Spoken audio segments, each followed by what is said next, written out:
असां चऊं पिया त शुगर मिलूं जेको आहे पहिरीं नंबर खां जेको शुरू कयूं वञनि ऐं उन खां अलावा जेके गुज़िरियल रहतूं आहिनि उहे बि असांखे गुज़िरियल रहतूं बि हिन महिल न मिलियूं आहिनि जॾहिं हीअ सीज़न शुरू पई थिए ऐं उन खां अलावा जेके आहिनि खोड़ सारा मसइला आहिनि ऐं असां इहे मसइला रोड रस्तनि जे तरफ़ खयां आहिनि जो सिंध गवर्नमेंट इहे मसइला हल न पई करे। गवर्नमेंट खे असां अपील था कयूं त बाबा टाइम जी जेको जेके रहियल आहिनि डिफरेंस आहे या पेमेंट रहियल आहे राणीपुर शुगर मिल ॾे उनखे जेको आहे सो ॾिनी वञे। पोइ साल जी पेमेंट जेका आहे हिन महिल ताईं तव्हां खैरपुर शुगर मिल लाइ जेको ॿुधाइनि था पिया त 25-30 करोड़ रुपया आबाद करण जा अञा रहत आहिनि उन्हनि ॾे।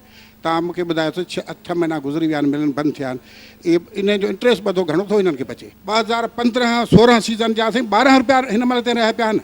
डिफरेंस रहे पियो आहे। गवर्नमेंट मुक़ररु कयो आहे 172 रुपया, हिन ॾिनो 160 रुपया ते, उहो 12 रुपया अञा रहे पिया। 2 साल अची थिया आहिनि। असांजो इहे मुतालबा आहिनि। आबादकारनि इहो चितार ॾिनो आहे त जेकॾहिं पहिरीं नवंबर ते शुगर मिलूं चालू न थियूं त